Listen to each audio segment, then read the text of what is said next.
Lab chat. For some of you, you've built things that would take a long time to replicate, not just the content and the experience, but also the communities and all that goes around it. So we want to make sure that you can take your time in choosing where you want to spend your time. And we're not planning to force anything. We're going to let users give you the opportunity to choose where you want to spend your time and how you want to spend your time. And there is a risk. What if you subtract enough from Second Life that it sort of loses complete momentum and implodes, and we did something wrong with Sansar, so it doesn't really take off. So now you have two things that don't really work, rather than at least one thing that sort of works. But again, what I don't see that we have a choice. We just have to figure out how to overcome this. And like I said, nothing's going to be forceful. Users are going to vote with their clicks and their virtual feet, and that will ultimately determine how things play out. And it's going to be difficult to put a timeline on this. But what we're trying to do is create something that is probably going to be very interesting to a lot of Second Life users. But it might take, for some users, it might take, a couple of years before they feel that Sansar is maybe something that's more suitable to them than what Second Life is today. And for some users, maybe never, which is okay too. I mean, some communities are not dependent on whatever the overall volume of the entire world is. There's so many experiences that if they weren't happening, it wouldn't impact particular communities at all. So I was just thinking that when I... Yeah, so as long as we make it easy for you, for example, Joe, to keep Berlin happening, and then we make it easy for you to keep bringing in more users into Berlin, does it matter whether a Vampire Island on the other side of the sim is fully booked or not? Not really. I mean, you want to have choices to move around things, but you'll also have the option of moving around things in Second Life and Sansar. You can bop in and out of both as you wish. So... yeah, exactly. I was just, when you walk around Second Life, especially around your own sim, and you know how much management, how many tools you need to manage such a place. For instance, a rental system that makes you realize that it's going to be a long time before someone, goes to Sansar and builds an entirely new rental system, of course. So it's going to take a little, even if Sansar will open tomorrow, it will still take some time. By the way, when will we be allowed in? I'll ask that every time I meet you. I just have to. It's my duty. So right now, well, we will continue to sort of add a few more people, and I mean few, I'm talking single-digit numbers over the next several months, just a few here and there for what I say use cases around things that we believe Sansar can actually deliver value today. So Joe, if you wanted to see if you can build Berlin, well, not today because of this, and that. So, but there are other users that, can actually create some things right now and find value from it. So we've been working with some architecture firms and some museums and stuff where, highly sophisticated scripted interactivity of this and that aren't necessary, and monetization is not even necessary yet. So we're trying to work with customers that find value in it today. And then as we get more and more functionality, we can bring in more and more people that would have expectations of more things working in certain ways. And then we're pushing hard to have a much broader beta. It now sounds like it's about June, a much broader beta. and then still, my goal is to make it generally available by the end of 16. I'm going to be very firm on that date. I mean, when you get closer to things, you might, change your mind, but I'm very firm on that date. So we only have three things to work with. One is time, and I don't want to mess with that. The other is resource, and we're hiring as fast as we can, and we've been very lucky in adding some really highly skilled talent across the organization, and we're going to continue to hire more people. But that's not something that you can sort of, change velocity in a massive way in a short order of time. But so we'll continue to do that. And the third is scope. You know, how much functionality are you trying to shove in there in a particular time frame? So scope is sort of the lever that we have a lot more options to play with. So we're just going to have to figure out how we scope this product, that it's really good for a few people for some core scenarios, and then let the product evolve and expand in scope over time, rather than trying to be everything to everybody day one, which is, you know, that's almost, that's like too much. So, which means for a lot of you, based on the scope, we have to sort of ratchet down to make sure we can get it out in these time frames. The product on day one will not be what you want it to be, or will not have what you need it to have in order for you to be able to, you know, create what you imagine, or create what you find is meaningful to you. And then, but for some people it will be, and then over time, it'll be relevant to more and more people. I'm sure that I'm only speaking for myself when I say that, you know, I'll be fine with being allowed to have a look around, even if I can't build Berlin yet. But Marianne McCann just mentioned in the crowd, she said, you know, you mentioned June or July next year. That would be, you know, around the time of Second Life's birthday. So that would be a very nice, perhaps, little announcement for the birthday celebrations. Just okay. Maybe we have to synchronize those dates, maybe. Yeah. Yes. We've had a lot of questions about Sansar, and perhaps it would be great if the lab could perhaps find a way of giving residents an update on the way that things are going that would address some of these issues. Like, for example, we were asked questions about hypergridding between Second Life and Sansar. I know some of these have been addressed before, but perhaps we could have a place where questions were collected together. That would help residents. So, sorry, I didn't completely understand the question.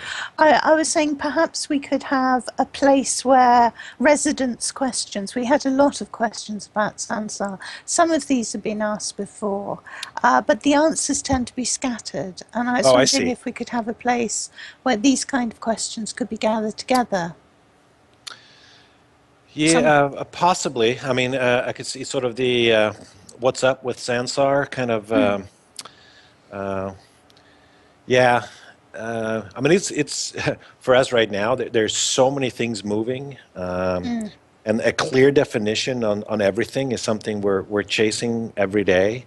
How should this work? How should that work? What should this building experience be like? What should the, you know, social infrastructure be? What should be, and you know, we have a lot of definition on what we're trying to accomplish, you know, sort of 3 months in front of us.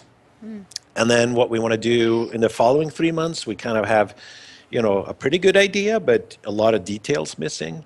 And then, you know, and so it goes. And then, you know, what we're going to do 9 months from now is even fuzzier than that. So it's something that's kind of hard to keep up to date, even just to keep ourselves informed internally, you know, between product and design and engineering, and make sure they're in complete synchronization on what we need to deliver by when and how it's supposed to work. And so to keeping that, you know, fresh for an external audience and relevant for an external audience is you know, adds even more complexity. So we would have, you know, and I'm not sure exactly what details are going to be necessary for people. I mean, we've provided quite a bit already, and I know people want to know more, and I'm happy to answer as much as I can here and now. I just don't know if it's going to be easy for us to have a sort of a simple document that tells you everything you want to know. That's always up to date. Yeah. I mean, that's. It's the same for technical questions. Some questions, and that's, you know, that's the job we did at our lab chat team. One of the jobs we had to do is sort out the questions that we already knew the answers to, that we knew that if you look for them online, you can find them, because we don't want every time the same questions to be asked, except of course if we ask them. So, you know, a page that just says, maybe on the Second Life wiki, that says often asked questions, where you get all the same questions. You know, can we move our last names to, do we have last names in Sansar? How do we fix this? How do, you know, there's some questions that just keep coming back and back. Yeah. Okay. Well, we'll see if we can do some high-level FAQ, kind of make sure that at least the common stuff is covered somewhere. So we can constantly just reference people that start from scratch, asking all the basic stuff all over again. Just like start here and then ask questions after you've read that. Yeah, makes sense. That would be very cool. Right. Well, we have time left, so let's just continue. Just let us know when you have to get back to work, Ebbe. we've got plenty of time left. I got almost 15 minutes. So let's say 45 more minutes I have. Brilliant. Oh my goodness. Well, let's fix every problem in Second Life just right now, right here. 45 with minutes, everyone. yes. Yeah, no problem. Right, let's continue with some of the extra questions we've put on the side burner. Let's see what we've got. We have another question about Sansar. It's from I. Austin, which is a wonderful name.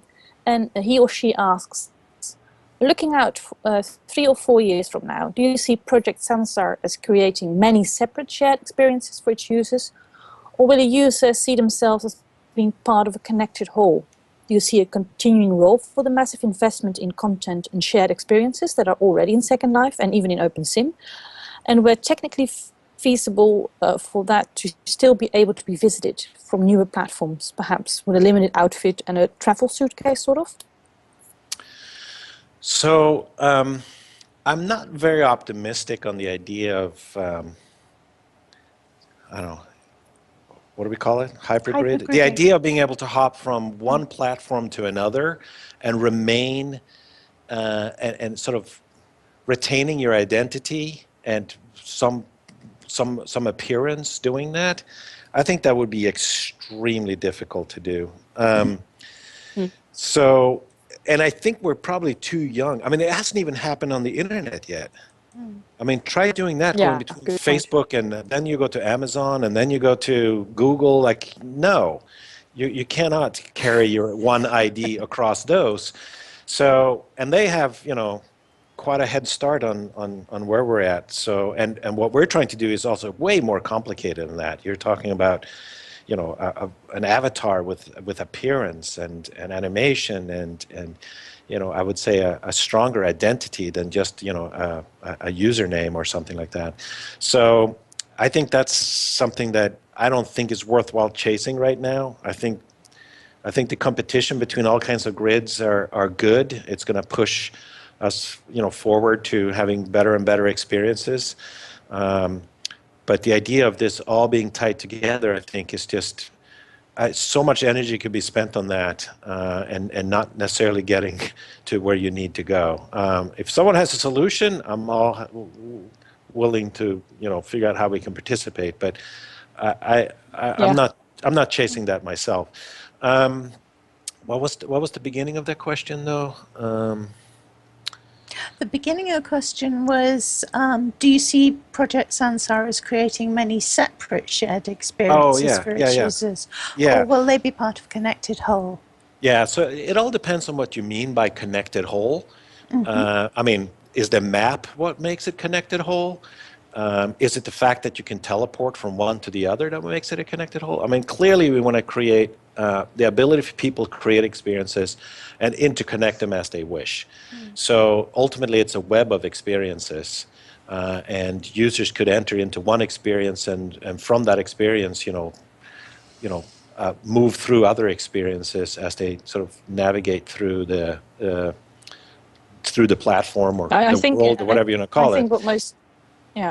I think what's meant is indeed to have some sort of map or at least the idea of a world. For instance, when I look at the map and I see how big it is, and some people do that, they just randomly click on a place where there seems to be some life, and they can go there. And you know, there is. Yeah, so we're thinking less that way, at least to start with, for Sansar.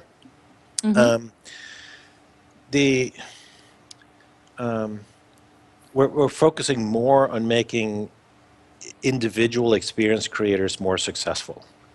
How can an experience creator create an extremely scalable, highly monetizable, and successful experience? And how can they bring their own audience into that experience? More so than thinking that you're entering into this thing called the virtual world. Now, the fact is that all of these experiences that users create can be interconnected in all kinds of ways around themes or whatever relation they have, language, culture. So you can build enormous things by interconnecting pieces.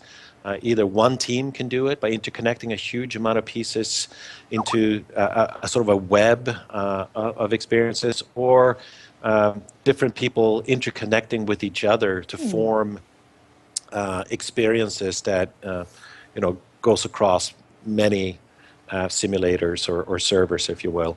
So I could build so it's, 1920s Europe instead of just 1920s Berlin. exactly. Or you can collaborate with people that each do their own country as part of that and interconnect with each other in various ways. Oh, that's exciting. So, which you can do in Second Life today as well, but land cost might make it a little bit, has had a constraint a bit on a bit of that type of creativity. So, so that's more how we think about it, and that it's more how can we make individual, or not individual, but creators more successful on this platform. In Second Life, I see people that are successful selling content, and I see people that are successful doing sort of arbitrage on land. But you don't necessarily see a lot of people that are very successful monetarily because of an experience. And so how can we make more successful experiences that people are willing to spend time and money in? And part of that has been, the difficulty of scaling an experience in Second Life. So we want to solve that for Sansar, so that the number of users you can serve with an experience can be much, much, much, much larger. So that's where we'll start. And then it could be that maybe people create continents or whatever you want to call it, or even worlds. And that it maybe over time we'll think of a way that those can figure out how to have a map of that experience, and those could be vast. But I'm not sure if it's important for us to have the notion of you're entering this virtual world and here's a map of everything from day one. It's interesting though, because the map's been used as a metaphor in various places. If you think of things like, going back to the early days in the 1980s, I remember one of my first connections was through something called East Adderley, which used a map metaphor to connect different websites. And of course, GeoCities was a huge one for a long time. Do you think Sansar will have an underlying metaphor, or are you really trying to avoid that to make it more open? More open, more variety, less themed. Give creators more control over what the experience should be within that experience. No, not less water, more water. No, and I saw here on the chat, I just caught a glimpse that people asking, what is an experience? Joe's Berlin is an experience. It's multiple regions stitched together create an overall experience. And that's, in this case, a themed experience around a place and time. But there could be other experiences that are just, fantasy games or a classroom, or so you can start to think of these experiences almost like applications that are for a specific purpose, targeting a specific audience for a particular set of use cases. And so how can we make it possible for some people to create extremely powerful and successful experiences is something we're going to focus a lot on. And we use the word experience because it's not just an application. I mean, especially in VR, when you're actually really there, it is an experience. I don't know if there's a better word for it than experience, but that's what we call it internally. It's a good word. Now, Moving back to Second Life, we have questions about abandoned land on the mainland from Prokovi Neva, who wants to know if you can clarify and regularise your policy on the selling of abandoned land on the mainland. And there are persistent rumours that Linden Lab plans to merge sims with lots of abandoned land, moving existing owners to other sims. Is this true? And finally, is there some way to get auto return automatically put onto abandoned land or that land that people have not logged onto for years on end? So I'm told that we currently don't have any plans to consolidate abandoned land or move residents or any major shifts in what we have today. And there's unfortunately no way to have auto return automatically set on abandoned land. And the policy, I guess I have it right here. See if I can just copy it in. Pete's just Yeah, put a link. yeah, he might have thrown it in there. I threw it in as well. So, and there's the policy. So, Okay. no significant changes in plans right now. Okay, thank you. I just want to add one little question. Oh, the Zoom tied. I just want to add one little question. For instance, when I remember living on mainland and regions next to me would be abandoned, and then it would be so much effort to try and get that land. And would there be some sort of opportunity to offer the land for sale to the neighbors first, or am I asking too much? I'm not sure if you're asking too much. I think you're asking that someone that doesn't necessarily have the easy answer. That would be something for Patch to speak to, whether that's something that could handle without too much complexity or resource. Or but Patch says here, so we do regularly. Excellent. Well, it's been a long time. Patch and his team are always there helping people out with these things. So excellent. Yeah. Okay, we have the last of our submitted questions, and remember, folks, if we're going to do for the next episode, try and get your questions in beforehand. The next question that we have is another one from Chinray, who asked a long question and then finally summed it up as, what can Linden Lab do to help, advise and encourage content creators to build an even better Second Life for everybody? Well, wow. That's a very that's a big question. Well, I mean, obviously, continuously providing us feedback as to what works and what doesn't work, and also what it's a little tricky because what's the definition of success? It's very different for different people. For some people, just creating all by themselves over in a corner is sort of that's their definition of success, and for others is how can I create an experience that can serve millions of users and I can make millions of dollars. Those are very different. Now, a clear position we've taken is, as we think about Sansar, is that the creator is our primary customer. In Second Life, it's been a little bit split. I mean, it's partly the creator, but it's also the consumer, because we're kind of responsible for attracting all the consumers for the creators, because we didn't make it easy enough for them to acquire their own audiences. So with going into Project Sansar, we said from the beginning that the success of creators is what we're striving for. If we can make creators successful, then we will be successful. And creators will only be successful if they can create experiences that their audience, their users, their communities find successful. So that's how we sort of made it very clear as to how our main audience is, and therefore what our goals is, and what our approach is to build a product, and to give more power and control in the hands of creators of what their experience should be like. And also give you more power and control in how you can bring in audiences and get you more data and analytics over time too, so you can understand how how good of a job you're doing with acquiring and retaining users in your experience. So that's how we think about it. Excellent. Well, we still have some time left, and we've had quite a few questions coming in from the audience.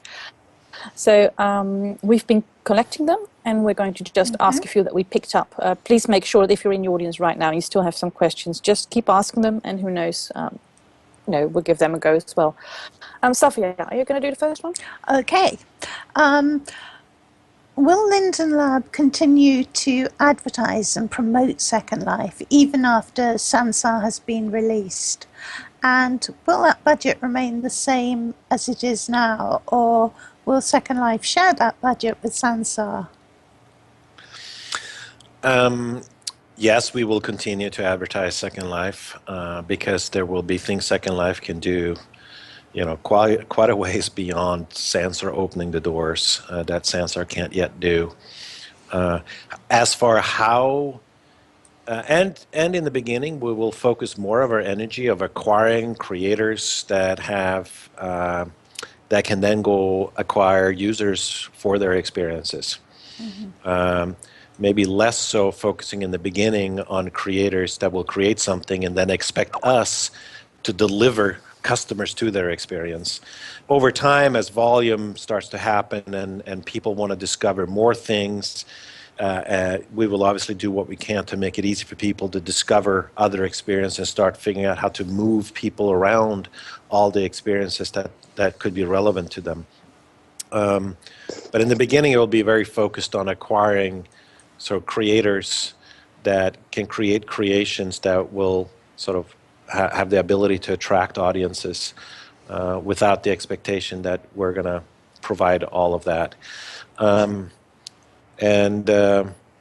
As far as how the budget will be distributed, it's too early to tell. I mean, we don't know yet when Sansar will have what types of growth rates.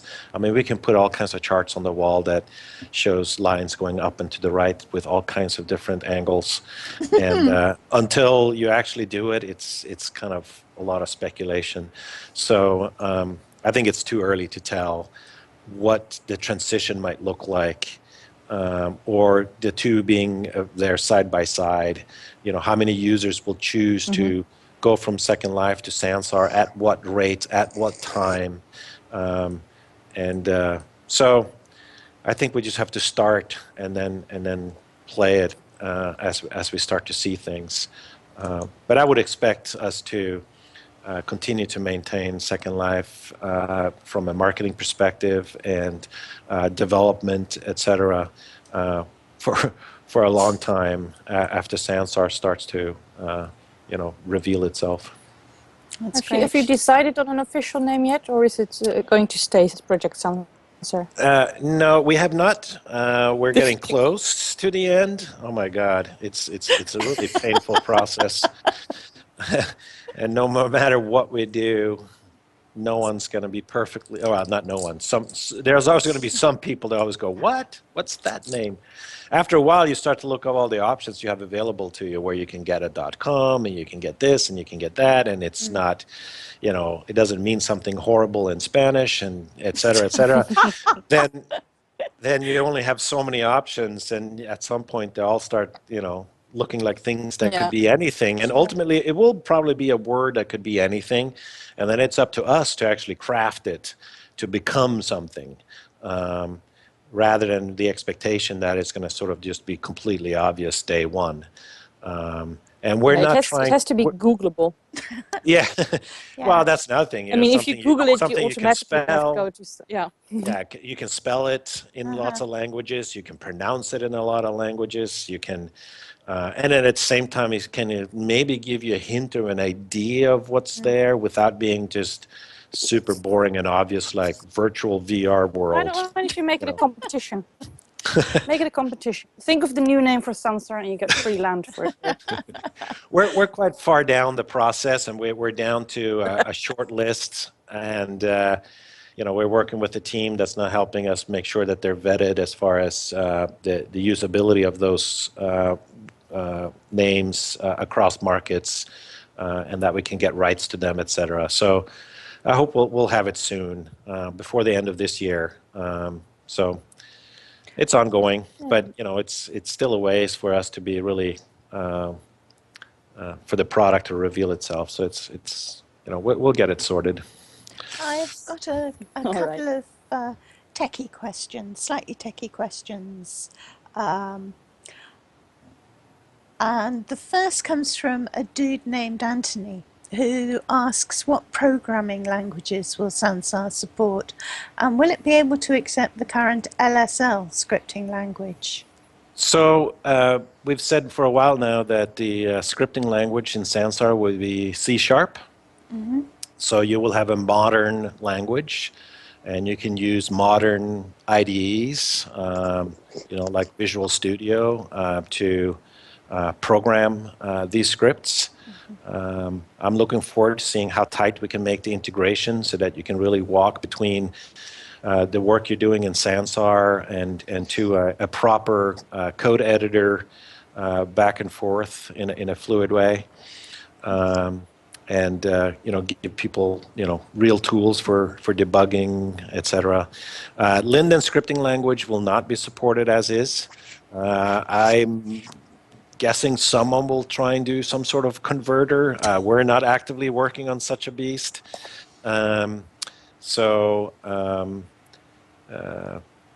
yeah, C# is where it starts, and there might be other languages that over time could be supported, because we'll be on top of the on a runtime that could support more than just one language. But for now, we're focused on making sure we get a good API and C# out there as soon as possible. I mean, we have some basic scripting capabilities in Sansar today, so we run around with our avatars and shoot cannonballs and stuff just to test things. But there's still a lot to do to make that extremely scalable, extremely performant, extremely secure, but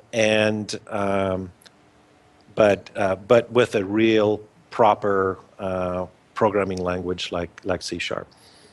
I'm really good at shooting cannonballs. Just another subtle hint of letting you into Sansar.